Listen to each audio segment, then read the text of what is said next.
Starting us off today is a little guy who goes by the name Dr. Psycho. Now, Wonder Woman, being a warrior-bound Amazon, sometimes daughter of Zeus, is one tough lady, and as you'd expect, a good chunk of her opponents are equally, if not more, physically intimidating and pack one heck of a punch. And then there's Dr. Psycho. Dr. Psycho is not physically intimidating at all. He is 3'9" with no kind of super strength. But what Dr. Psycho lacks in physicality, he makes up for in being absolutely psychotic, but also one of the strongest telepaths on the planet. Psycho can match up to Martian Manhunter in terms of his telepathic prowess, and can control multiple different minds with his powers at the same time. On top of that, he is just so incredibly sadistic. When combined with that absolute power, he can cause a bad day for even someone as capable as Wonder Woman. And before we move on, I'm curious, who are your favorite underappreciated villains in not just comics, but in any form of media? Let me know down in the comments below. But next up on the docket for today is Lord Deathman. The Japanese crime boss known as Lord Deathman has battled Batman both in American comics and in Japanese manga, using his powers to seemingly overcome death itself, able to rise from the grave no matter what his injuries are. In his first appearance in Batman 180 in May 1966, he passed away 3 times using a yogi technique to appear passed away before the final conflict, which saw him actually get struck by lightning and go on to the pearly gates. But since then, he has actually gained the real power to come back from the grave, but at the cost of having a bare bones skull for a head. His regenerative abilities are so powerful that his fluids are used to create the infamous Lazarus pits that Ra's al Ghul uses to stay young and immortal. One of the first ways Batman defeated Lord Deathman with his new powers is honestly a little out of character for the Crusader. He threw Lord Deathman off of a building into the path of an armored car, which took the criminal down just long enough for Catwoman to lock him in a safe, and then he was shot out into space, and he still somehow came back. Next up is Rogal Zar. Rogal Zar is basically an alien warlord who was actually created by the papa of Superman, Jor-El. Rogal was responsible for destroying Krypton along with Empress Gandello of the Trillium Collective. He went on to later invade the Fortress of Solitude, and he destroyed the shrunken Kryptonian city of Kandor. Now, following a series of battles with Superman and Supergirl,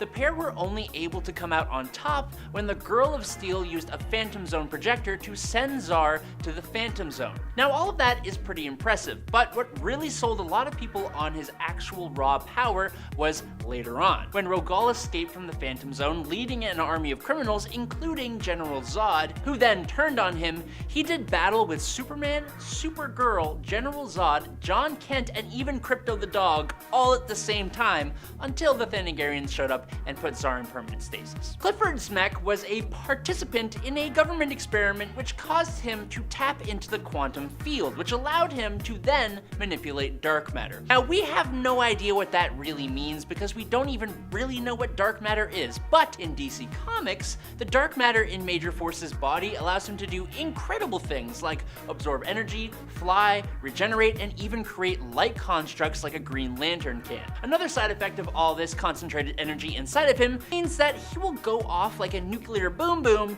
if he is cut. That on its own is a huge power boost, simply because now, as a result, most superheroes can't even risk fighting Major Force, just in case they cut him. But then, on top of that, even if he does go off, ripping apart his own body on an atomic level, the dark matter that he controls will just put Major Force back together again. And that's not even everything. Not only is Major Force a physical threat, but he is also, just to top it off, a psychological genius. Simply by talking to the Green Lantern Kyle Rayner, Major Force convinced the superhero to give up his own power ring, the source of his power, and one of the most dangerous things in the universe. Prometheus is going to be up next on our list today, and heroes and villains with no powers always seem to be some of the most powerful. It's kind of strange. Prometheus, after seeing his criminal parents pass away at the hands of the police, he vows a vendetta on any form of justice, a vendetta that would push him to be able to defeat the entire Justice League single-handedly. He shot the Martian Manhunter with a dart that turned his powers against him and set him on fire. He infected Steel's armor with a computer virus which commanded the suit to damage the Watchtower. He hypnotized the Huntress into unconsciousness,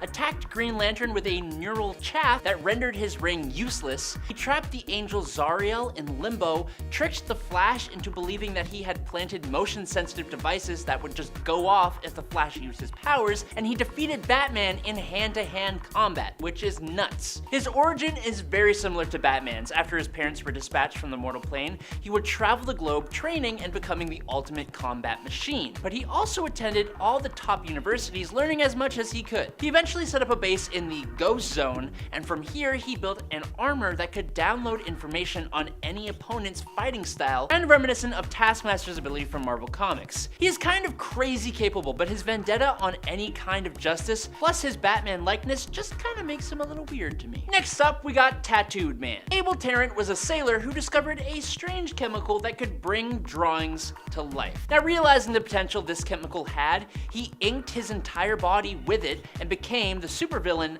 Tattooed Man. While performing crimes, his ink actually comes to life to attack his enemies. Over the years, he has fought superheroes with tattoos of tigers, cars, ships, monsters, bears, fire, planes, and dinosaurs. He can even use a tattoo of wings to give himself the ability to fly. Tattoo Man has never been considered a super serious threat, but I think he should be, because he is only limited by his imagination. There is nothing stopping him from creating a tattoo of a nuclear boom boom or even a black hole. If he inked kryptonite onto his body, there's no reason that he couldn't take down Superman if he wanted to. Next up today is Dr. Sivana. It's almost ironic that some of the biggest and the strongest superheroes find their adversaries in the form of kind of creepy, somewhat old, bald men. Superman has Lex Luthor, who isn't old, but he is bald. And then for Shazam, he's got Dr. Sivana, who is indeed both old and bald. Sivana is not the kind of guy who's going to be engaging in a battle of fisticuffs, but that's fine because his strength is in the brain department. The villain doesn't have a ton of monumental feats, but one of his best comes to us in the Multiversity Thunderworld adventures. In the opening pages of this comic, Sivana literally attacks the Rock of Eternity, which is the source of Shazam's powers and the home base for the wizard Shazam. This place has never ever been attacked for an eternity, and Sivana attacked it with a bigger Rock of Eternity, which is weird. He had his own Shazam-like team of superpowered children and his own multiversal duplicates helping him along. He manages to take the wizard Shazam prisoner and mine the rock for its own power, granting himself his own monstrous Shazam-like form, and it's crazy. Now, with a name like Psycho Pirate, it's easy to not take this villain too seriously, but Roger Hayden is quite the capable guy. Hayden wears a faceplate called the Medusa Mask, which can control the emotions of anyone nearby, and he staunchly believed that this was his ticket to riches and power. When heroes or the police try to stop his crime sprees, Psycho Pirate just uses his mask to overwhelm his opponents with shame, guilt, depression, or any other number of emotion. He can also make a person develop a phobia of anything he wants them to be afraid of. Like, in his debut issue, he made Dr. Fate, one of the most powerful magic users in DC Comics, develop Sidophobia, aka the fear of food. And then he attacked Fate with a pizza. That's amazing! Psycho Pirate has played a huge part in some of the biggest DC comics ever, including Crisis on Infinite Earths and Infinite Crisis. If you needed more proof, Amanda Waller, the head of the Task Force X program, aka the Suicide Squad, has claimed that Psycho Pirate is one of the scariest beings in the universe, calling him, quote, a man who could make gods go mad, a man who could make the mad gods sane again. And in our second place today is Extant. Henry Hall, the brother of Donald Hall, aka Dove, started his comic book life as Hawk, being empowered alongside his brother by a Lord of Chaos and a Lord of Order who had fallen in love. Now, Henry represented chaos. Hawk and Dove together were vigilantes and were even part of the Teen Titans for a time. After the Crisis on Infinite Earths, however, in a dystopian near future that was home to a time-traveling hero called Wave Rider, Henry had become an oppressive tyrant named Monarch who ended up going back in time and fighting the modern-day heroes before he was wiped out by the Henry of the present day. I hope you can follow that because it was kind of hard for me to follow when I read it. Present-day Henry then took up the Monarch title and mantle in the modern day, becoming a villain. Now eventually, Monarch stole the time powers from Wave Rider and then allied himself with Parallax, aka the corrupted Hal Jordan, and he took on the new villain name of Extant. While he was the front for Parallax's scheme to recreate the multiverse using alternate timelines, he tried to alter time to give himself an entire army of superheroes and found himself battling all the greatest members of the JSA. And Extant tore through them all like they were a joke, and he even used his temporal powers to age up the members of the JSA that he didn't just straight up send to the afterlife. And lastly today, I think anyone who hasn't heard of this villain before would be forgiven. When you think of the most fearsome villains, specifically the villains of Captain Marvel, otherwise known as Shazam, you may not first think about the 7-inch long sentient worm from Venus known as Mr. Mind. This diabolically evil mind-controlling worm, after the events of Infinite Crisis, would cocoon himself and then emerge as a massive monstrosity capable of manipulating reality, consuming universes, and traveling through time and space. He was described as, quote,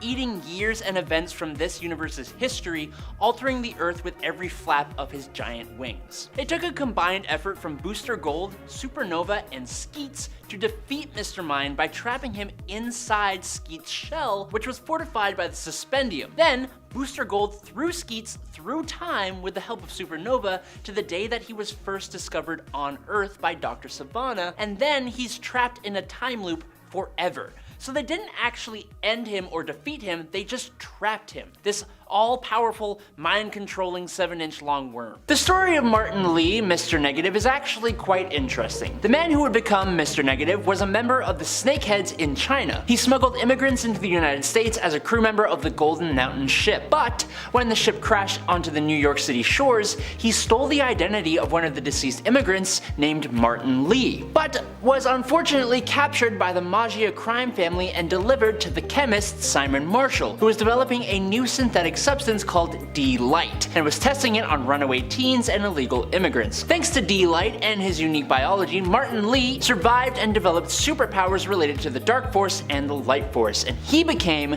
Mr. Negative, dedicating himself to becoming Chinatown's kingpin of crime. He can take control of other minds and empower others and objects with Dark Force energy. He has the strength to send Spider-Man flying through 2 whole buildings. He can tank blows from Spider-Man and Anti-Venom, and is fast enough to dodge bullets. Whisper Adair is a villain that I actually had never heard of before. She's been around since 2000, and as a street-level villain, mainly to Batman, but to other heroes as well from time to time, she's actually quite unique. Originally having ties to the League of Shadows, Whisper was given a serum by Ra's al Ghul that not only made her immortal, but gave her the terrifying ability to turn into a literal snake lady that can spit acid. If that weren't enough though, she even gained minor mind control abilities, and the serum even gave her the power to create a small group of men who also have the ability to shapeshift into different animals. While she is tied to both the League of Shadows and Intergang, her loyalty is mainly to herself, and she has become infamous in the Gotham underworld. Steel Serpent is basically the nemesis of Iron Fist,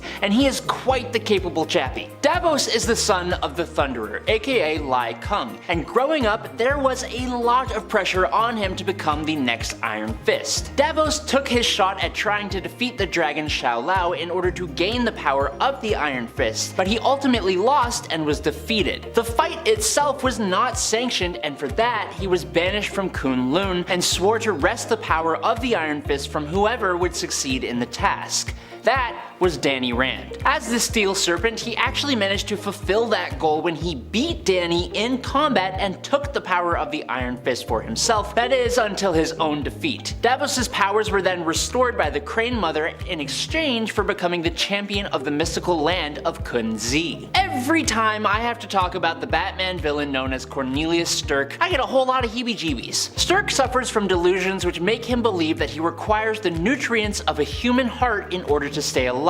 But not just any heart. Specifically, Cornelius believes that the heart is the most nutritious when it is full of norepinephrine, a natural hormone that secretes when a person is terrified, as well as adrenaline. So he uses his unexplained psionic abilities to mentally make people perceive him as someone else, which, other than allowing him to break out of Arkham Asylum the first time, also allows him to get close to his victims and then completely terrify them in the most insane ways possible before he quickly ends their lives and partakes in a nice old hearty meal. Cornelius is incredibly effective, and he's been able to both evade Batman and even make the Dark Knight go unconscious. Carlos Le Muerto, a crime lord in South America and parts of Europe, first ever appeared as the villain, Black Tarantula, in Amazing Spider-Man number 419, and not too long after that, he gave Spider-Man one of the most absolutely brutal beatdowns I have ever seen the wall crawler suffer. The title of Black Tarantula is a legacy title that is handed down generation to generation, with the heir to the title being taken from an early age to begin a life of intense training. Now, I personally couldn't find how Carlos gained superhuman abilities, but he certainly has them, and used them when he beat up Spider-Man. The Black Tarantula has superhuman agility and strength, able to optimally press over 30 tons. He can exert himself at peak for 24 hours, he's nearly bulletproof,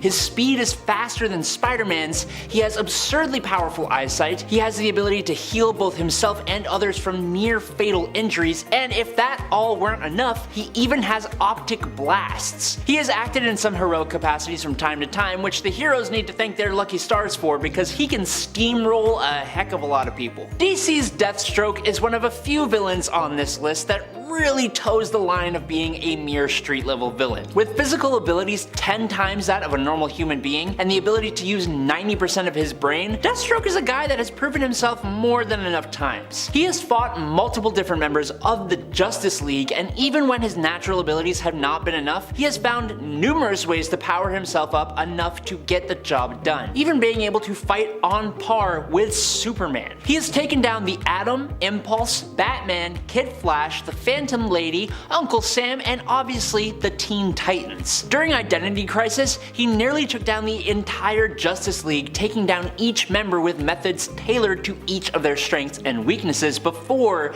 they rallied. But even with all of that, being a mercenary first and foremost, Deathstroke started as and often finds himself working on a street level capacity more often than anything else. Okay, so if you know who the mutant known as Legion is, the one who has hundreds of different alternate personalities that all have different mutant powers, well, Mary Walker is sort of like that. Only for Mary, she has only a handful of alternate personalities, and they just allow her to access the powers that as just Mary, she can't access. Those powers include limited amounts of pyrokinesis, telekinesis to move small objects, grabbing her drop weapons, or even turning objects into armor, and telepathy, usually used to manipulate others, cause distractions, or influence people to do things without thinking, like grabbing their weapons. Her Mary persona is actually a pretty timid and quiet person, but her other main persona is Typhoid, who is more adventurous, lustful, and violent. She later adopted a few other personas like Bloody Mary, who was sadistic and brutal, and pretty much hated all men, and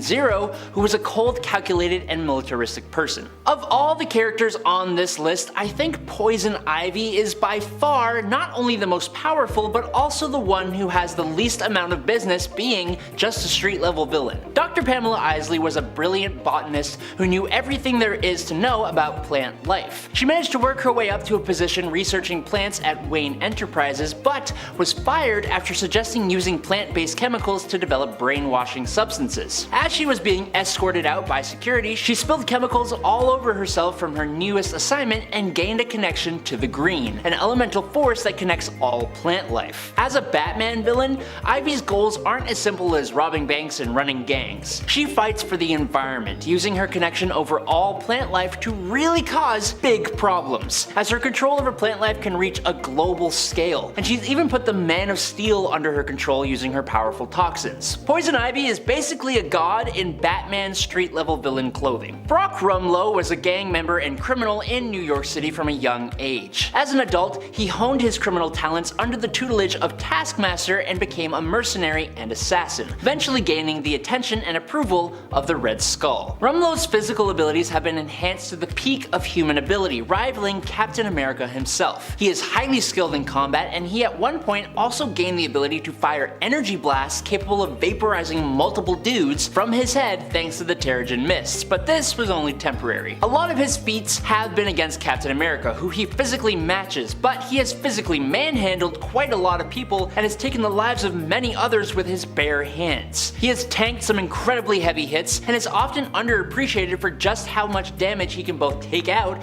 and dish out. Basically, if Captain America can do it, there's a good chance that Crossbones can do it too, which makes him pretty darn capable. And lastly, maybe be more powerful than you think is a bit of a lie for this point, because when it comes to the Batman villain Bane, he is widely known to be wildly powerful, especially as he is the one infamous for breaking the bat. Other than breaking the bat, Bane is largely known for his incredible levels of strength, which is even impressive before he uses his venom, being much stronger than Batman himself. After being pumped full of venom though, he gains a low superhuman level of strength, becoming capable of lifting up to 3 tons, as well as becoming superhumanly durable, fast, and even gaining a level of superhuman healing. But his strength is only one half of the equation, because what some people forget is that Bane also has a genius level intellect without ever actually going to school. He is a polymath, expert tactician, escapologist, multilingual, and even has a photographic memory. You couple all of that with his martial skill, and it's easy to see why Bane has become one of the Dark Knight's most feared adversaries. Starting off this list supremely strong, we are talking about Mr. Sinister. What makes Mr. Sinister so great? Well, he's not really just one person anymore, but many different people kinda all combined together, or well, split, but you know, all joined by the fact that they're all a version of Sinister. Are you confused yet? Don't be. Allow me to explain. A while ago in the comics, we learned that while we believed that Nathaniel Essex had basically transformed into Mr. Sinister, it turned out that Nathaniel Essex had actually kinda just died, and Mr. Sinister had instead taken his place. And then we learned it wasn't just Mr. Sinister who was created to do this, but instead 4 clones total, each one different with their own focus in terms of the answer to evolution, which means that Sinister is so much more than Sinister at this point. That plus his own recent accomplishment of conquering all mutants and creating his own reality, which was shaped in his own image and sins of Sinister, is what makes him so powerful. Basically, don't underestimate Sinister. Speaking of those who aren't what they seem, Brother Blood recently claimed to have been turning over a new leaf during his appearance in the Titan series. Now, I wasn't buying his claims myself though, because I know just how dastardly and dangerous this villain can be. Although that being said, while I didn't believe he'd come over to the side of good, I was excited to see him. I don't think Brother Blood ever gets enough love, so I'm always super excited to see him appear in the comics. Brother Blood has been a long-standing Titans villain, and he's quite frightening to be honest with you. Brother Blood's powers allow him to take complete control of anyone whose blood he possesses, so if he ended up with a lot of superpowered blood on his hands, you can imagine just how unstoppable he could be. Or not even on his hands, just in his possession. This next villain could have been iconic due to how old he is in comic book history, but unfortunately his first story in the comics left him without any way to continue his career of crime at that time. We're talking about one of the first mutant villains to have ever appeared, the X-Men villain, Vanisher. Vanisher made his first appearance in issue number 2 of the X-Men, making him the second mutant villain to ever appear in X-Men comics. Unless you count, I guess, Professor X as the well-meaning X-Men villain he sometimes is. Issue number 1 saw the X-Men go up against Magneto. Issue number 2 saw them take on the Vanisher, who due to his teleportation abilities, which he also gets from being a mutant, was seemingly unstoppable. The issue was the team wasn't really strong enough to know how to handle his power set, especially since they didn't have anyone who could do anything similar to Vanisher. So in essence, Vanisher gave the entire X-Men team a run for their money in his very first appearance. In the end, Charles is forced to intervene and defeat Vanisher by wiping his memory so that he doesn't even remember having powers. Yikes, brutal. Seriously though, who was the real villain there? Just saying. Charles, when I read him do that, I was like, Charles, please, ruin this entire man's life. I don't think Vanisher even remembers his name after that. He's like, I don't even know who I am. Transitioning over to another character that we really don't talk about enough on the channel, I'm focusing this point on Golden Glider. Who is Golden Glider? Leonard Snart's sister, Lisa. While in The Flash she is given her name by Cisco after he makes a golden gun for her, in the comics she actually gets her name kind of from her own abilities, which allow her to astral project, and while in her astral state move at an insane speed, just gliding around. Hence why she's a good Flash villain. Not only that, but Lisa Snart can use her powers to also cancel out the Speed Force temporarily. Still pretty impressive, even if it's temporary. If Golden Glider is one of the most underappreciated villains on the Rogues team,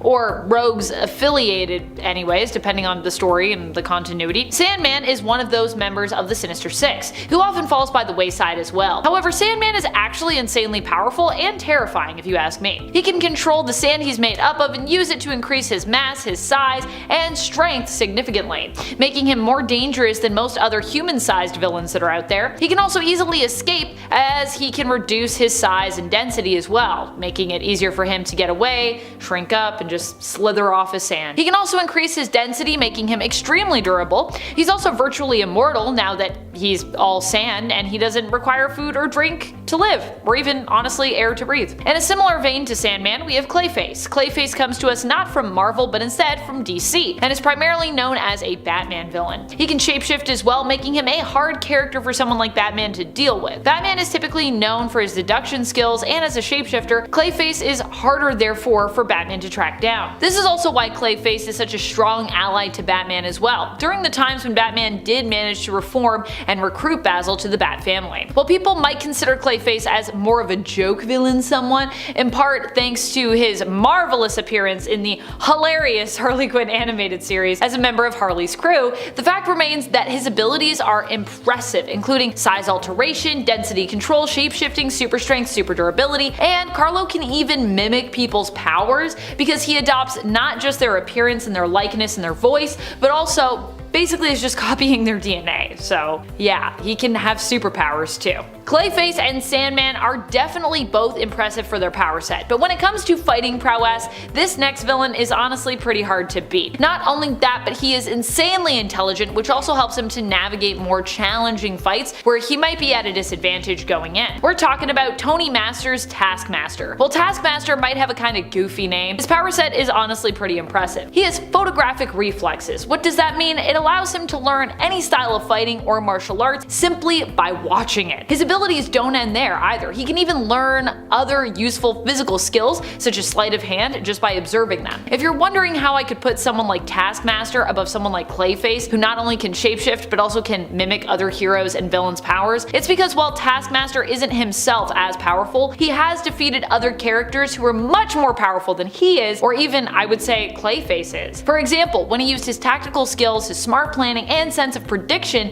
to defeat Hyperion, who is basically like a version of Superman but with Marvel Comics, or one of their versions of Superman. Speaking of villains with goofy names, Captain Cold is Leonard Snart. He is not one goofy name, but kind of two goofy names, both his villain mantle and his civilian name, Captain Cold and Leonard Snart. And while he might have goofy names and kind of a goofy look and kind of a goofy weapon, he's still actually pretty effective as a Flash villain. That is in great part due to his power set or equipment being the opposite of his rivals, the Flash. While the Flash can obviously move extremely fast, Cold can slow everything down thanks to his power over temperature, freezing basically everything around him. Not only that, but Snart is also a leader, which means he doesn't usually work alone, often having his other teammates on the rogues to back him up. He's cunning, he's resourceful, and he's also a genius as well. The next villain is another one that I feel often doesn't get hyped enough for her power. We're talking about Mystique. Mystique might not be on the level of other Marvel villains like Apocalypse or Galactus or Hela even, but she's not someone that you should underestimate either. Most people think of her as being a lower level villain in terms of her power set because she's just a shapeshifter. I don't know what it is, but I think in general we just don't consider shapeshifting to be that powerful of an ability. But here's the thing, even though as of right now she is on a list with other shapeshifters who some may even be surprised to see I've put her above, the fact is that Mystique is one of the best shapeshifters around because she doesn't leave stuff up to chance. She doesn't just rely on her power set. Unlike Sandman for a long time, she wasn't able to shapeshift into just any size or shape or anything. Typically she was kind of limited to humans or humanoid beings and was reserved to a shape that shared the same mass as herself, having to stretch herself out or condense her mass depending on the size of the individual that she was impersonating. She also couldn't copy straight DNA, so she wouldn't have the powers nor even the vocal cords, to be honest, of the person that she was mimicking. So Mystique actually had to make up for all of that with her own skill sets, making her a master impersonator and actor, able to convince you she's pretty much anyone thanks to her observational skills and the hard work that she puts in. And to me, I not only think that's more impressive, I also think that honestly makes her more powerful. Because even if, you know, something were to happen, she didn't have her powers, she would still be pretty OP. This next villain also gets a bad, or should I say good, rep from people believing that he is the weaker version of his counterpart. We're talking about Bizarro, the Bizarro clone or possibly otherworldly reflection of Superman, depending on the origin that you're going with and the story that we're referring to, because there's been many different Bizarros throughout the years. Bizarro, however, overall might not always be as brilliant or as beautiful as Superman, although sometimes he is pretty brilliant, but he's still got similar powers to one of the most powerful superheroes of all time in all of comic book history, Superman. And that should be enough for me to crown him with our top spot, so hats off to you, Bizarro. Mr. Sinister was once brilliant scientist and geneticist Dr. Nathaniel Essex. Nathaniel, however, turned to more mad science after the loss of his son, sadly. When offered an opportunity by Apocalypse to become more evolved, Essex ended up taking it. He claimed a new name based off of something his wife had called him upon learning of his true nature, Sinister. Mr. Sinister still seems obsessed with finding a way to fix his long dead son. Sinister has a particular obsession with the Summers family and even created Madeline Pryor, playing matchmaker to set her up with Cyclops so that the two would marry and produce a perfect mutant child, which Sinister later hoped to procure and study. Sinister also managed to devise a plan that allowed him to completely alter reality, making everything and everyone a part of his own sinister universe in Sins of Sinister. Basically like becoming a god, like becoming ruler of the universe. Now don't get me wrong, I think a lot of folks understand just how deadly this next mutant is, but I'm still not sure if folks see him as a real threat just because of where he's at right now. But a friendly reminder that when Vulcan first turned up in the comics during Deadly Genesis, that is just what he was. Someone who was threatening the X-Men after feeling as though he'd been abandoned by them. Vulcan is the other Summers brother. There is Cyclops, there's Havoc, and of course there is Vulcan, the youngest. Gabriel Summers, however, is maybe the most deadly of these three. Vulcan toiled to seize the Shi'ar Empire for himself after marrying Deathbird. When his father, Corsair, demanded that Vulcan stop his ruthless pursuit of power, by the way, Vulcan responded by killing him. Declaring himself emperor caused a great rift in the Shi'ar Empire, plunging it into a civil war. He also at times has been just generally a kind of awful brother to Havoc. Not cool, Vulcan. Honestly, this next villain is a terrifying one, and one that was kind of short-lived in terms of his appearances when you consider just how horrific he was. We're talking about Gregory Terrariton, aka Slayback. Slayback was a Deadpool villain who also had tanglings with Weapon X and kind of with mutants a little bit as a mercenary. He ended up being hired by a group who was hoping to use Deadpool's healing factor to find a cure for the legacy virus. Inherently, this doesn't sound super villainous when I say it like that. It's like, well, that would be good, wouldn't it? But at the same time, they weren't doing this out of the kindness of their heart or to just save mutants, but they were simply doing it so they could make a fortune, as once they found the cure, they planned to charge a massive amount for it. Factor 3? That sounds like some kind of toothpaste. This is another villainous team composed of mutants but led by an alien known as Mutant Master. You might not remember it because it was only around for a few issues and also first appeared way early on in X-Men issue number 28 back in 1967. This team popped up a few times and would often force mutants into doing their bidding, often mind-controlling Banshee to attempt to kidnap or help kidnap Professor X. Fortunately, in issue number 39, Factor 3 was defeated for good and hasn't bothered the X-Men since, at least not as far as I know. But were they to come back, who is to say what kind of chaos they could sow? After all, they were a pretty impressive threat when they first showed up on the scene. Roughhouse is definitely a lesser known villain, though that doesn't mean we shouldn't be intimidated by him. Although he starts out as a villain in the Wolverine comics and a brute, he later kind of becomes Wolverine's ally after he was sold off by General Coy to be used for experimentation. Pretty messed up. Even Wolverine felt bad for this guy, despite being his rival and his enemy on Madripoor. Wolverine decided to go after him and as such became embroiled in a major political conflict in Tierra Verde, not to be confused with Terra Verde, a different republic that also exists in Marvel Comics. Despite Roughhouse saving Wolverine though and becoming temporary allies with him, Roughhouse would later go back to being a straight up villain of Logan, even renewing his partnership with Bloodscream, another lesser known villain from the 80s, later on. The Marauders are a team a lot of folks don't think about being a threat, especially not anymore considering we have since redeemed the team name with Kate Pryde's heroic Marauders team. But let's not forget what this team was capable of back in the day, and which powerhouse of a mutant brought this team together. It might surprise you to know that Gambit actually created the villainous Marauders team. Of course, he didn't do it because he was truly a villain deep down or anything like that. He basically did it all for Mr. Sinister. Remember when it was revealed that Gambit had a dark secret in the comics and everyone thought it was going to be that he was the witness and the person who ended up betraying the X-Men? It wasn't that. The secret was that he had worked for Mr. Sinister as a retroactive favor after Mr. Sinister had helped Gambit to control his powers by, well, removing a part of his brain. Mr. Sinister had Gambit assemble the Marauders and use them to attack the Morlocks, who he believed were abominations when it came to his pursuit of genetic advancement, resulting in the, as we know it, the Mutant Massacre. And Sinister also had the team hunt down and steal baby Nathan from Madeline Pryor. So they've done some pretty crazy things. Pretty impressive, crazy, villainous things, you know? Unis is of course one of my favorite X-Men villains. I do not think he gets enough love. He is a classic who first appeared on the scene back in the Stan Lee and Jack Kirby days. He was also a villain during the House of M era, though more in the sense that, you know, most mutants were kind of villainous because, you know, they basically were trying to rule the world or were on the verge of ruling the world. Unis the Untouchable is his full mantle, and when we first met him, he was using his mutant powers to cheat in the wrestling ring. Well, I don't know if we can really, you know, call using your mutant abilities cheating per se. I guess in the sense that they weren't being disclosed and that he wasn't wrestling other folks who were on the same level as him, but instead was, you know, wrestling with just regular humans who just had no powers. As you may have guessed, Unis generates basically a powerful force field which he can control that prevents him from being touched. Unis the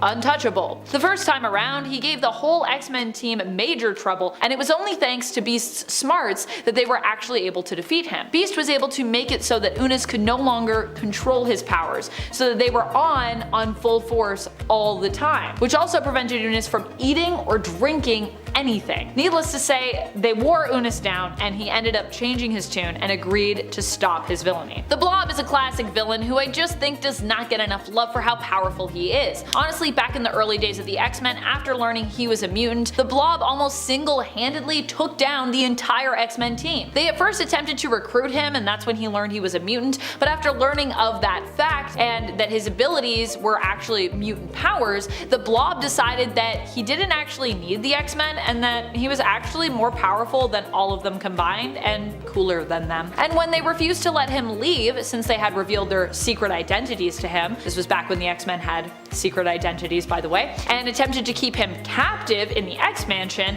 after narrowly escaping, he swore to get revenge on them, and honestly, kind of rightfully so. He returned with the rest of the circus and sideshow performers that he worked with, intimidating the ringleader into even taking orders from him. They returned to the X-Mansion and very nearly ended the X-Men team. The Legacy Virus is one of the most deadly threats we've seen in the comics. We have talked about the Terrigen Mists on part 1, but the Legacy Virus plagued the X-Men and the whole world of mutants after being released accidentally by Mr. Sinister. In fact, Mr. Sinister felt so bad about this, he even tried to work out a cure himself for the virus. As much as he's a villain, Sinister still loves mutant kind and definitely did not want to see them completely wiped out. The virus itself was created by Strife, Cable's evil clone. It only affected those with the mutant X gene. The first time a mutant used their powers after contracting the virus, you would see it activate. This original strain of the virus basically acted like a fast-acting cancer in those who were affected, and we know it as Legacy 1 virus, the first strain of the Legacy virus. And that isn't all. There were actually 2 strains for the Legacy virus, and while the second strain was not as fast acting as the first, I would still argue that it was worse. This strain of the virus was slower acting and would actually cause mutants to lose control of their powers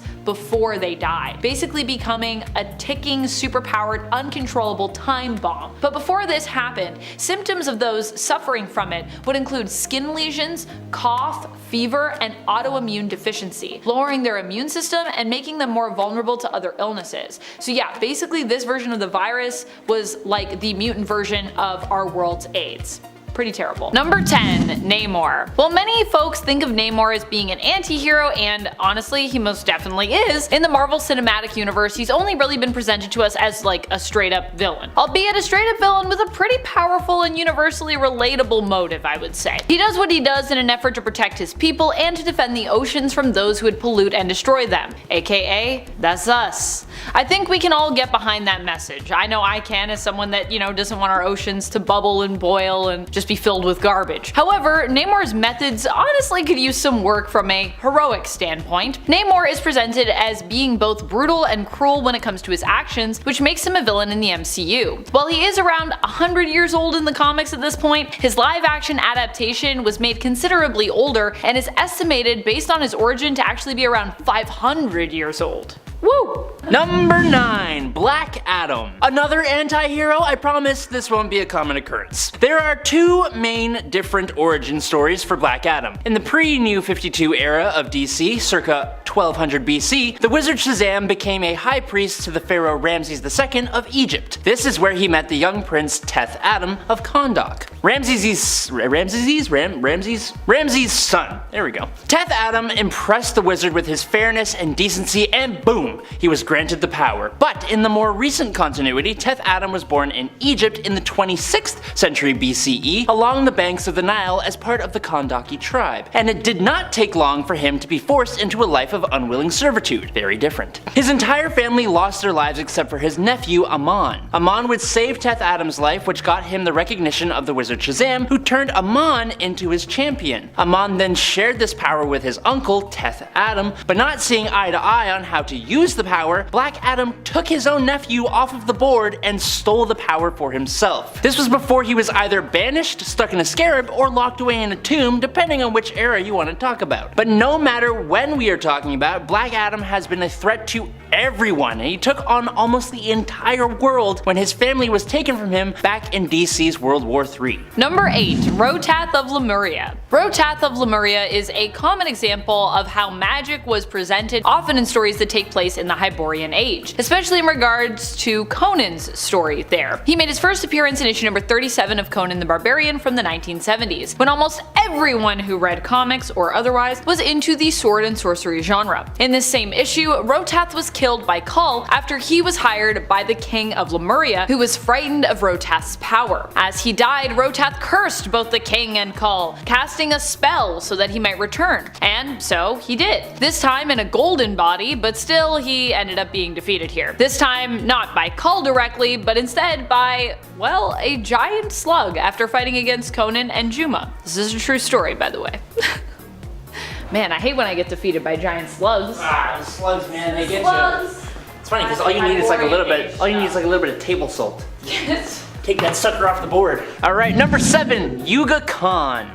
Yuga Khan is the first ever tyrannical ruler of the planet of Apocalypse, and the father of both Drax, who would become the Infinity Man, and Uxas, who would become Darkseid. Given his nature as essentially a god, and one that fathered the current gods, quote unquote, Yuga Khan is certainly ancient, being essentially immortal. As an example, before the fourth world is even fully formed, Yuga Khan alongside his wife Hegra and their sons ruled Apocalypse, creating one of the most feared empires in the entire universe. But being such an astronomically powerful being, it wasn't enough. Yuga Khan was obsessed with becoming the most powerful being in the universe and wanted to be able to essentially control it all. But he was also obsessed with finding out the reason for why it all existed in the first place. So he's a conqueror, but also a philosopher, which is nice. This obsession is what brought him to the Source Wall, getting trapped in it while trying to unravel the mysteries of the Source. All the inhabitants of New Genesis are way stronger, faster, and smarter than humans, being almost all on a level akin to Superman, while also being immortal. But Yuga Khan, he is the most powerful of them all. So much so that after an absolutely colossal effort, Yuga Khan was even able to break free of the Source Wall. That act released energies that could be felt throughout the galaxy and caused the universe itself to shake. He then replenished his power by absorbing the entire life force of the planet Velos and all its inhabitants, and then did the same thing with millions of other worlds while on his way back to Apocalypse. His return to Apocalypse made everyone tremble, including its current ruler, his own son, Darkseid, who he imprisoned in the core of the planet. Most recently though, Yuga Khan was one of the beings empowering Shazam during Darkseid War.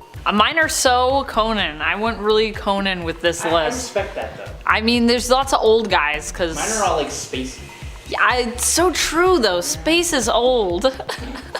Number 6, Kulan Gath. Kulan Gath is probably one of the most iconic villains that Conan the Barbarian has had in the comics. He is so old, in fact, that he also became the enemy of another ancient villain known as the Mutant External, more specifically, Selene. Not to be confused with the Eternals, who are their own thing entirely. These are the Externals, not the Eternals. Kulan Gath made his first full feature appearance back in 1972 in the comics in Conan the Barbarian issue number 15. Number 5. Lar Fleas. Lar Fleas, or Agent Orange, is one unique character in the emotional spectrum, and that's because he's the sole wielder of the Orange Light of Avarice. He is the only member of the Orange Lantern Corps. Lar Fleas is driven by an insatiable greed that grants him dominion over all that he desires, driving him into conflict with whoever possesses what it is that he desires, and over the power of the Orange Lanterns, which represent greed. His power is centered on his ability to conjure constructs using the stolen identity and forms of those he has absorbed into his horde, making him basically an army unto himself. This ability extends even to abstract concepts and beings, showcasing the extent of his control. The big thing about Lar Fleas is that since he's spent so much time with his Orange Lantern and ring, he has basically become the Orange Lantern and ring himself. This energy grants him huge levels of power. His constructs are virtually indestructible and can overwhelm even the most powerful opponents. However, Lar Fleas' power comes at the cost of his individuality, as his insatiable greed makes him less of a person and more of a living embodiment of greed itself. Even without the power of the Orange Lanterns though, his race is already basically immortal, with Lar Fleas himself being billions of years old, and with enough power that I seriously doubt he'll be going down anytime soon. Number 4. Thulsa Doom. When it comes to Conan, he definitely has a type when it comes to some of his greatest enemies. Typically, he's caught in the midst of epic battles against evil sorcerers or wizards. In Thulsa Doom's case, his brand of evil magic user is Necromancer. While Thulsa Doom became a famous Conan villain thanks to his appearance as the main antagonist in the 1982 Conan the Barbarian movie, he initially started out as a villain for what some consider to be a more nuanced barbarian hero also created by Robert E. Howard, Kull of Atlantis, or Kull the Conqueror, as he was also known. Number 3. Shumagorath. Yes, it is a giant tentacled eyeball, but hold off on the laughter because Shumagorath the Destroyer, the Conqueror of Midnight, the All-Killer of the Dawn, is a ridiculously ancient being and greatest of the old gods, or the many-angled ones. Among his many powers is the ability to communicate with and control others nearby and across entire dimensions. He can create and direct powerful blasts of mystical energy and affect transmutations on a planetary scale. His skin alone is difficult to damage even with the most powerful of magics. While his form seems pretty silly, cause it is, it's actually only a shell containing his power, and he can alter this appearance however he sees fit. This is actually because it's not even his true form. His true form is apparently not even comprehensible to us humans. Boo. Shumagorath can destroy multiple galaxies solely through his aura pressure, and this old god has also the ability to destroy entire realities. He is the most powerful in his home dimension, just like others of his kind, and only part of his power has actually appeared on Earth. And with the stuff he has done with that fraction of power, that should tell you just how powerful he is. Number 2. Skrulls. All of them. There's many. They're not all bad, but they started bad. That's right, Skrulls are some of the oldest villains around, although they aren't exactly considered clean-cut villains anymore. In fact, some Skrulls have even become better known as heroes in recent years. Originally though, Skrulls appeared as a villainous alien race in Fantastic Four Volume 1, Issue number 2, and who were focused solely, during their appearance, on basically conquering Earth. This was right after the FF team had been introduced in the previous issue, which was basically all Issue 1 was really about, the team's origin story. The Skrulls knew that the FF were the main protectors of Earth, at this point anyways, despite the fact that they had just sorta, started their superhero careers, which is pretty crazy. Knowing this, the Skrulls decided to pose as the FF and commit a bunch of villainous deeds while impersonating them, hoping to discredit the Fantastic Four to the point that the US military would capture and then kill the Fantastic team. With the Fantastic Four disposed of, the Earth would then be ripe for the Skrulls' taking. Of course, this plan was foiled as the FF trapped the imposters and ended up posing as them, taking the Skrulls' idea but executing it much better. Disguised as the Skrulls, the FF would tell the Skrull leader that Earth's defenses were too powerful for the invasion to succeed, causing them to just call off the invasion. The Skrulls that originally posed as the Fantastic Four members were forced to stay behind after the invasion left, taking the form of cows and living in apparent peace, as they apparently really enjoyed living as cows. Skrulls themselves can live hundreds of years, and their empire has existed for tens of millions of years, which means those cows are gonna be really old. Can you imagine you're like millions of years old conquerors, and then you go to the planet, you make all your, like, all the way there, and then someone's like, you know what, I think it's gonna be too hard, and they're just like, you're right, let's just go. You're right. You're right, we should just go. And then those guys are just like, why don't we just be cows? And That's your life. Moo. Number 1, the Great Darkness. You can't get much more ancient than existing before creation itself. The Great Darkness was the literal darkness and nothingness that existed before the Presence ever came to be. When the Presence, aka God in DC Comics, said, "Let there be light," the Great Darkness is the one who went into hiding. At some point, a clan known as the Brujeria, I believe is how you pronounce it, attempted a ritual to reawaken the Great Darkness in order to destroy God and reshape the universe. Instead of being completely evil though, this was more like an animal who was confused and didn't understand its power or what its purpose even was in the universe. The Great Darkness, also sometimes referred to as the Great Evil Beast, went on a warpath, easily defeating many heroes and waging a solo assault on heaven itself, decimating everything in its way to demand answers from the Presence. It even caused the 3 main figures of Hell to form a union with each other just in case something went wrong. When the Great Darkness reached heaven though, it met Swamp Thing of all people, who taught it the concept of good and evil, explaining that one couldn't survive without the other. The darkness then reached up and God reached back and they became one and the same as like yin and yang, or as a balance. Recently though, the Great Darkness played a large role in the Dark Crisis event. It's basically the overarching villain of the entire DC multiverse, but also just kind of force of nature doing its thing. Number 10, the Inheritors. The Inheritors are Morland's crew and family. The clan Morland himself is also a part of. They're a powerful energy vampire clan which hunt down various totems and consume them. Because yeah, there aren't just spider totems out there apparently.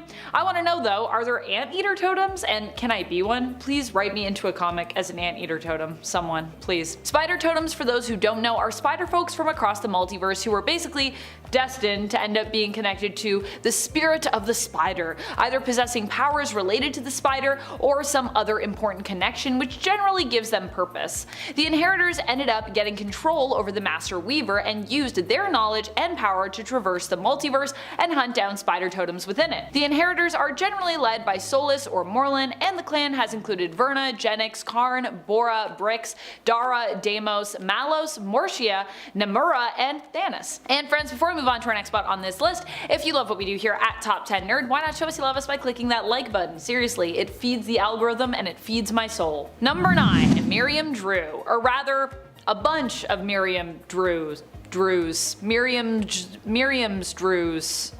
Many of them. An army of them. A clone army of Miriam Drews. Who was Miriam Drew, you might be asking? Jessica Drew's mother. In the previous Spider-Woman series by Carlo Pacheco and Pere Perez, Jessica had to face off against a bunch of her mom's clones, after learning that the woman whose base she was in wasn't really her mother, but instead a clone of her. After watching her mom go from loving and considerate, seemingly having missed her daughter, to violent and aggressive, blaming Jessica for basically everything that had gone wrong in her life, Jessica then basically had to fight off an entire army of her mom's clones, ultimately. Like Jess at the time, her clone moms were also juicin', which also made them scary foes to face both in form and in power. If you don't believe me, read the series. Number 8, Zodiac. Zodiac is a blast from the past. He was a villain who was first introduced in 2010, but only recently reappeared in the comics, pledging to become Moon Knight's sworn nemesis. A very different vibe from Raul Bushman, honestly. Zodiac reminds me more of Joker or Deadpool when it comes to his antics. He's both brilliant, but also criminally insane. But it is his penchant for creative and deadly thinking that makes him honestly so dangerous. Like when he took on Moon Knight's ally, Reese, a vampire, not with a cross around his neck, but instead wearing his own name around his neck, as he clarified that it actually wasn't the cross vampires were weak to, it was faith, and Zodiac believes devoutly in only one thing: Zodiac. Number 7, Tyler Stone.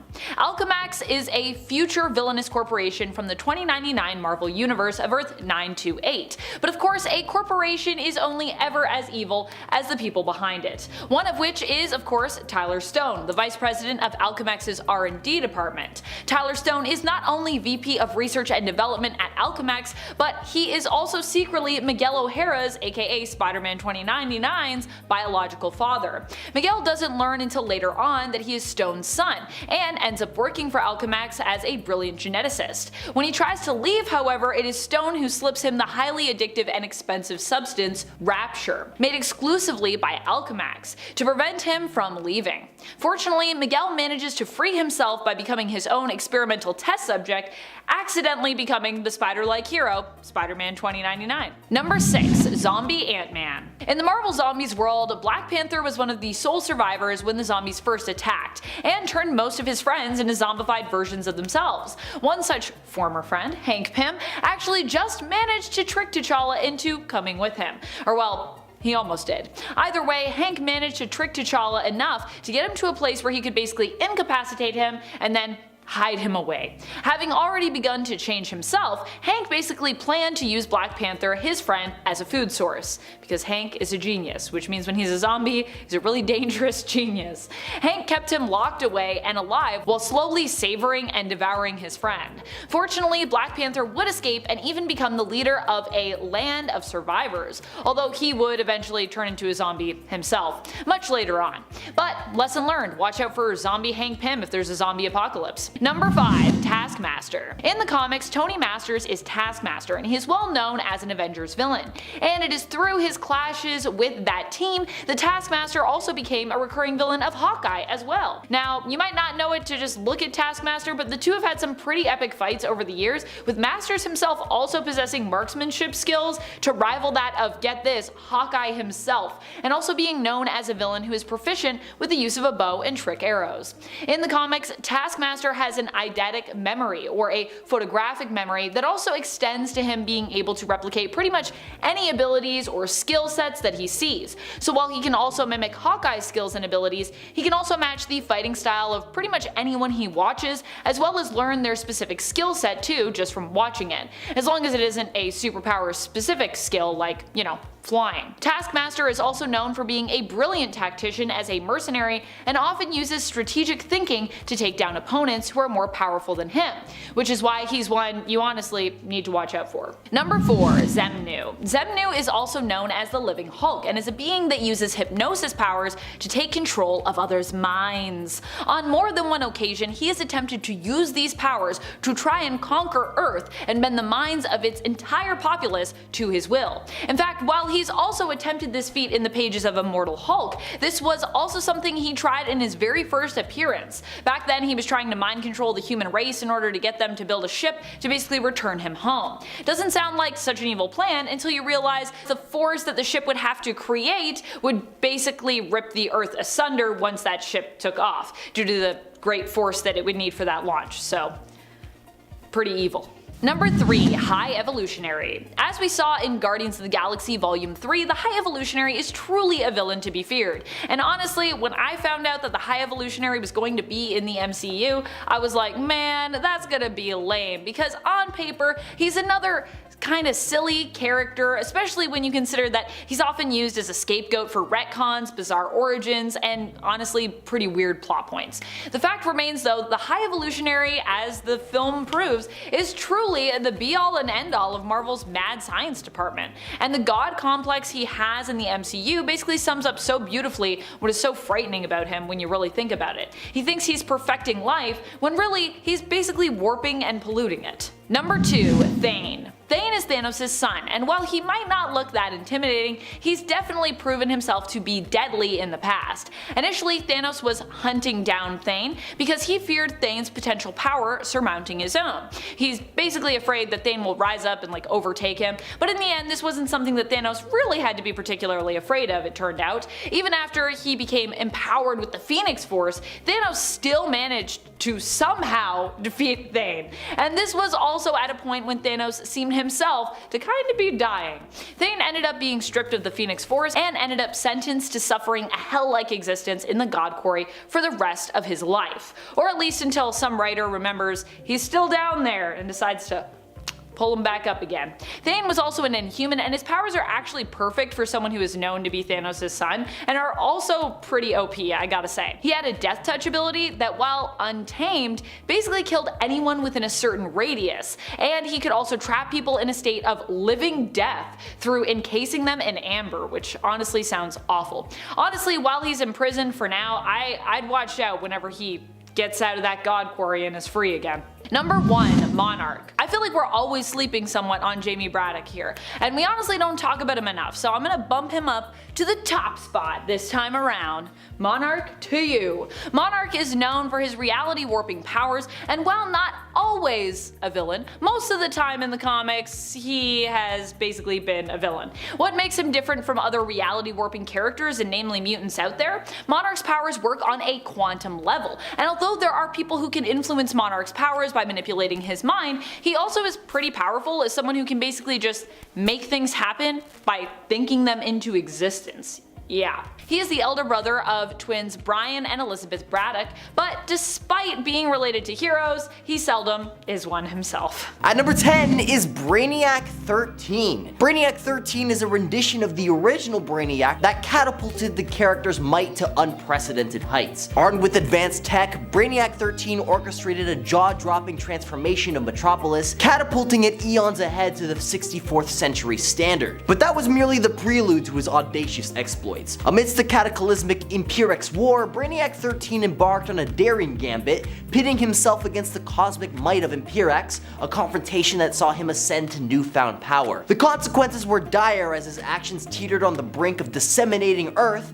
and the ominous realm of apocalypse. Twist in his machinations revealed his bid to ensnare Kal-El eternally within a counterfeit Krypton. Brainiac 13's narrative arc stands as a testament to the boundless ingenuity of comic book storytelling, a captivating dance between unfettered power and the ceaseless resilience of iconic heroes. If you're enjoying the video so far, please support the channel by pressing like, subscribing to Top 10 Nerd, and ringing that notification bell. And by the way, many of the entries from this list are from your very own suggestions, so if you have any more, drop them down below. At number 9 is my personal favorite, Abracadabra. Imagine a world where science has brushed away the mystical curtains of stage magic, rendering it obsolete. Yet in this brave new era, Citizen Abra emerges, an enigmatic figure hailing from the 64th century. Unveiling a longing for the art of performance, Abra crafts a time machine and goes back in time to when magic held an entertaining allure. Abra's audacious escapades escalate as he crosses paths with none other than the Flash himself, Barry Allen. Armed with a mesmerizing contraption that compels applause, Abra bends audiences to his will, eliciting ovation even for the most lackluster of feats.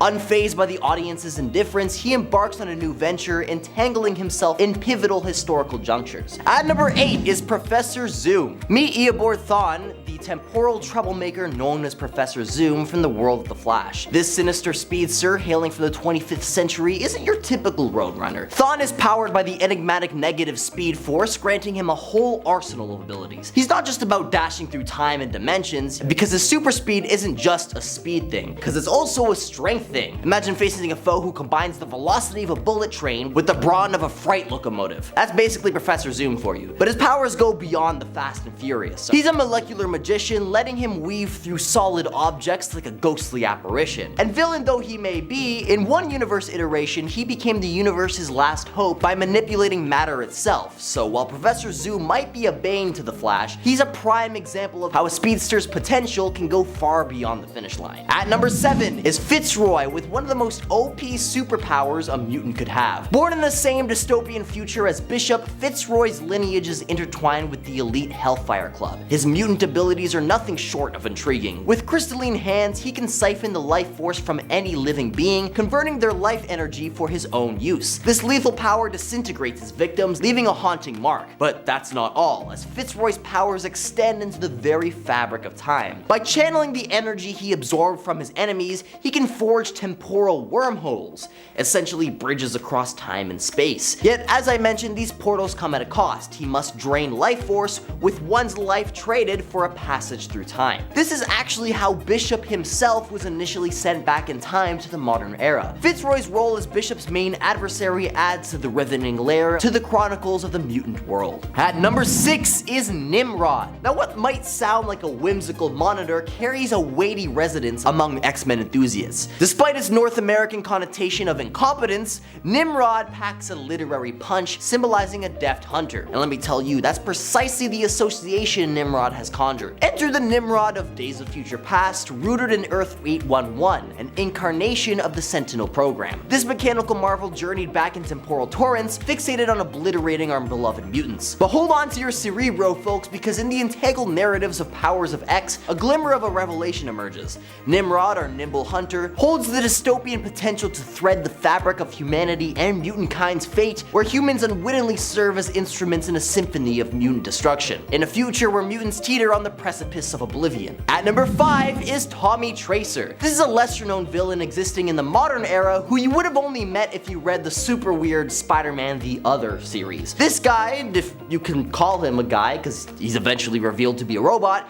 has the power to hack into and control anything with a computer chip. From traffic lights to nuclear launch sites, Tracer's got access. Additionally, the self-described machine god also has neat little bullets that relentlessly track onto a locked-on target, stopping only when Spidey literally turns and catches them. For as cool as this villain is, his role in the other comic is, well, minimal to say the least. But so was about everybody else in that series. Not to hate, I'm just spitting facts. At number 4 is Kronos. David Clinton, stepping onto the pages of DC Comics with Atom issue 3, emerges as a thorn in Ray Palmer's side. A life of crime led him to a prison cell where he found himself with an abundance of time to ponder his misdeeds. Yet instead of remorse, he became captivated by timepieces. Tick by tick, he honed his knowledge of clocks, gears, and the mechanics of time itself. And when the cell doors finally swung open, he emerged as Kronos, a time-traveling villain armed with unique devices. An exploding hourglass, a wicked wristwatch,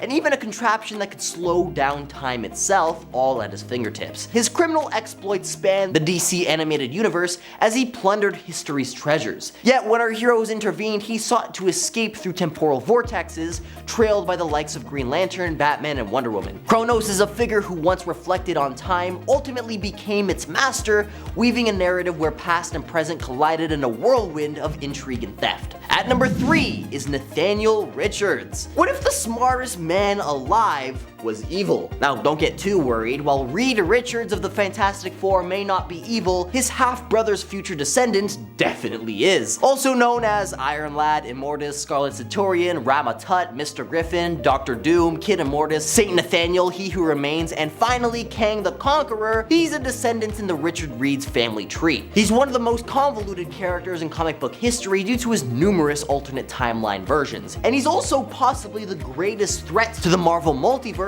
with genius intellect matching that of Reed Richards. Brains are all this guy has, no superhuman powers necessary for multiversal domination. He invented time travel, enabling him to wield any tool or being across time for absolute conquest. Kang's complexity and unprecedented control over time make him a villain of unparalleled proportions, a chronicle conqueror standing on the precipice of endless possibilities. At number 2 is the Time Trapper. Trap as in to hunt, not the music genre. I feel like I have to make that decision. Legion's superhero arch nemesis emerges a warlord at time's end. Despite loathing the Legion, this paradoxical figure ironically engineered their genesis to combat his foe, Mordu. Mordu's notorious Iron Curtain of Time prevents temporal exploration, fueling conjecture about his true identity. Brainiac number 5 speculated that Trapper was not just a person, but a sentient timeline in rebellion. What sets this entity apart is its mastery over time's current. It erects impenetrable iron curtains, halting time travelers, and even ages chosen targets, turning them into bone or ash. Even more astounding is it fragments time, forging independent pocket realms. Most astonishingly, one pocket universe retained only Earth and Krypton,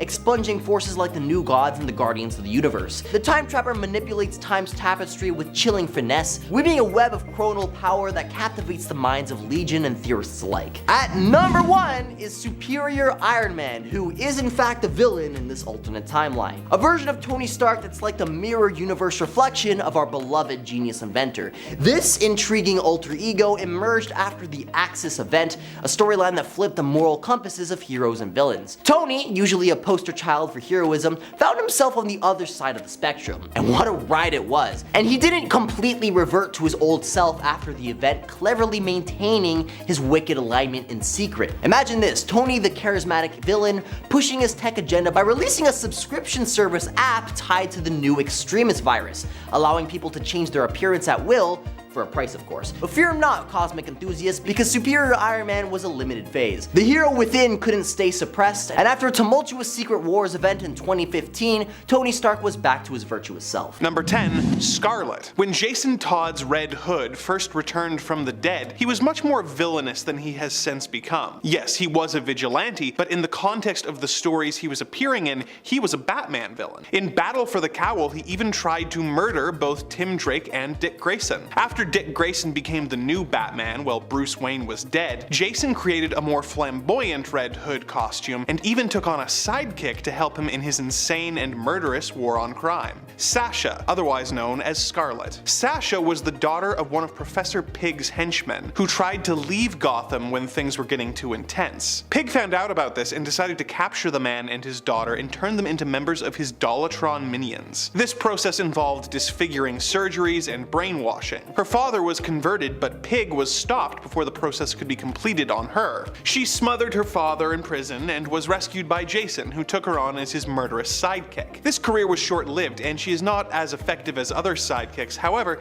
she did manage to defeat and capture Damian Wayne through a strategic use of a taser and a knife. When Jason was defeated by Batman and Robin, Scarlet fled town, never to be seen again. Number 9. Harley Quinn. Harleen Quinzel was a psychiatrist at Arkham Asylum who fell in love with one of her patients, the Joker. He manipulated her into breaking him out of prison and joining him in a lifestyle of murder and mayhem. Harley meant nothing to the Joker, but he was able to use his manipulation skills to keep her around for years, being his most consistent and trusted assistant. She took on his clown gimmick as her own, through makeup or by a dip in a chemical bath, depending on the continuity. Despite being a psychiatrist, Harley is a skilled martial artist and acrobat, being able to defeat most of the foes she comes across with relative ease. She eventually realized how toxic her relationship with Joker was and went out on her own, eventually becoming more of an anti-hero at this point. Joker has since taken on a new protege, Punchline, but really, she's just a replacement Harley that DC created because they couldn't use Harley as a straight-up villain anymore, so why talk about it? Number 8. Talia al Ghul. Daughter of the infamous League of Assassins leader Ra's al Ghul,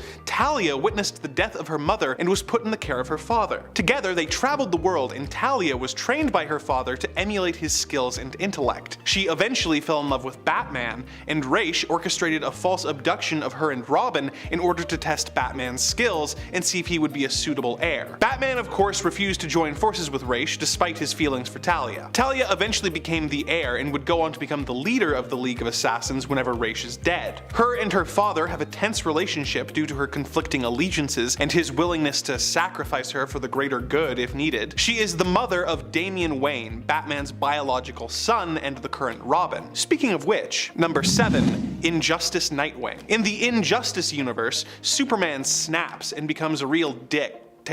He decides that criminals cannot be allowed to live and sets about exterminating them. When he gets to Arkham Asylum to end the lives of its inmates, Superman is confronted by Batman, Damian's Robin, and Dick Grayson's Nightwing. Damian has always been the most bloodthirsty of the Robins since he was raised by assassins, and he actually has a higher body count than even the Red Hood. So perhaps it shouldn't be too surprising that he actually agreed with Superman that the criminals should be destroyed. This led to an argument with Nightwing that resulted in Damian throwing one of Nightwing's weapons at him. Damian expected him to dodge, but Dick was distracted because of the massive prison break that was happening, and it hit him in the head. He fell to the ground and broke his neck. Batman blamed Damian for Dick's death, because it was entirely his fault, and this led to their relationship becoming damaged to the point of no return, and Damian was taken under Superman's wing, and he eventually took up his fallen brother's mantle as the new Nightwing. This Damian considers Superman more of a father than Bruce ever was, but this is actually just a manipulation on Superman's part to get an ally who is well suited for helping him take out Batman. This is evidenced by how Superman sent the mass murderer Victor Zsasz after Alfred, knowing that Batman's refusal to kill Zsasz even after the death of Alfred would destroy any chance they had of fixing their relationship and solidify Damian's loyalty to him. Number 6. Karai. Last time I talked about the Teenage Mutant Ninja Turtles, I got their names and weapons mixed up because honestly I never got into them as a kid since, the cartoons stopped airing when I was 2. 2, so I'll have to be careful with this one. Karai in the original comics is an agent of the Foot who comes to New York after the death of the Shredder and sorta takes things over. When the 2003 animated series, which I also never watched because I was strictly a Batman kid growing up, when that series came out, Karai was given more backstory. The audience learned that she was Shredder's adopted daughter who he had taken in and raised after she was abandoned by her parents. He trained her in ninjutsu and she became his most trusted follower, eventually being put in charge of the Japanese Foot Clan. In her appearances in other media in the years since, this new backstory is sometimes adopted, but it's interesting that her status as Shredder's sidekick or co-worker really just depends on which version you're exposed to. In the 2012 animated series, she can also spit venom and transform into a snake girl, so that's kind of fun. Number 5, Terra. Terra Markov was a member of the Teen Titans, but unbeknownst to her teammates, she was actually the protege of the team's arch-nemesis, Deathstroke. She was feeding information to Deathstroke, which he used to capture the Titans, but when Deathstroke's son, Jericho, used his powers of possession to use Deathstroke to free the Titans, Terra thought she was being betrayed by her mentor and snapped, collapsing the hive complex they were in down around her and crushing herself to death. Terra had the power of geokinesis, which means that she could earthbend. She used this power to throw rocks, which she could also sharpen to deadly points with her mind, and could even cause earthquakes at will. She could use this power to rip rock or earth from the ground, which she would stand on and cause to fly at great speeds, giving her the power of flight. Years after her death, she was made a member of the Black Lantern Corps, and her zombified corpse returned to life with the powers of a Black Lantern ring in addition to her usual power set. Number 4, Dexstar. Dexstar started life as a stray cat in Brooklyn. He was adopted by a woman who took him in and gave him a pretty wonderful life full of love and yarn. When his owner passed away in a home invasion gone wrong, Dex found himself back on the streets. When two rather cruel humans decided to have some fun by putting him in a sack and throwing him off of a bridge, a Red Lantern ring, sensing the rage in the cat's heart, granted Dex the powers of a Red Lantern. Dexstar has since become a regular member of the Red Lantern Corps and is probably the most powerful cat in the DC universe. And don't underestimate him. He is extremely brutal and violent and is responsible for the deaths of several humans, a Yellow Lantern, and at least one Black Lantern. Although he has sworn vengeance for the life of his original owner, he still enjoys a good cuddle from his new master, Atrocitus. Despite Atrocitus's typical brutality, he shows a real soft spot for his cat, often referring to him as a good kitty, and flying into a rage if anyone hurts him. Normally I'd say this makes Dex a pet, not a sidekick, but I think he qualifies as both. I mean, Superboy's sidekick for years was Crypto the Superdog, so I think this counts. Number 3, Inertia. Thaddeus Thawne is a clone made up of Thawne and Bart Allen's DNA in the 30th century. His power is to slow down time around him, giving him the appearance of super speed. He operates as an independent villain for the various Flashes, even managing to kill Impulse before being captured by Wally West, who slowed him down to the point where he was essentially a statue, which Wally then put on display at the Flash Museum, forced to look at a statue of the speedster hero he'd killed for the rest of time. He was eventually freed by Hunter Zolomon, aka Zoom. Zoom then took Inertia under his wing, renaming him Kid Zoom. Although very powerful, his time as Kid Zoom was cut short when he killed Weather Wizard's son, resulting in the Rogues teaming up and taking him out with extreme prejudice. Number 2, Christoph Bernard. When Dr. Doom returned to Latveria in Fantastic Four number 247, he discovered that a revolution had taken place, and he had been replaced by a man named Zorba Fortunov. He came across a young boy named Christoph and his mother who were still loyal to their former leader. Christoph's mother was killed by a robot, and once he had regained control of his homeland, Dr. Doom took in Christoph, raised him, and eventually made him his heir. Christoph is a super genius, much like his teacher, having a knowledge of science and magic that apparently rivals even the original Doom. When Doom was killed in battle, Christoph was made the new Dr. Doom, but the Doom bots transferred Doom's memories into Christoph, making him think that he was the real Doom. This of course led to trouble when the real Doom returned, and upon defeating Christoph, Doom had him deposed and sent into exile. But the two eventually patched things up, with Christoph stepping in as Latveria's interim leader whenever Von Doom is unavailable. Number 1, Nimona. Nimona is the lead character of the graphic novel of the same name by N.D. Stevenson. It tells the story of a young girl who decides that she wants to be the sidekick of the greatest villain in the realm, Ballister Blackheart. She has magic magical powers that allow her to shapeshift. She can use this power to disguise herself as someone else, or to become any animal she wants. She's only limited in the fact that the animal has to be a real creature, but that's not much of a limit, as she lives in a world where dragons are real. She also has an incredible healing factor, having healed arrow wounds and a decapitated head with little to no trouble. The story soon goes in a direction where it is clear that Blackheart and Nimona are operating as villains in order to liberate their homeland from an evil dictatorship, which of course opens up a lot of thematic ideas of what actually makes people villains, but it is a cool read that has been adapted into an animated Netflix film which is scheduled to be released sometime this year.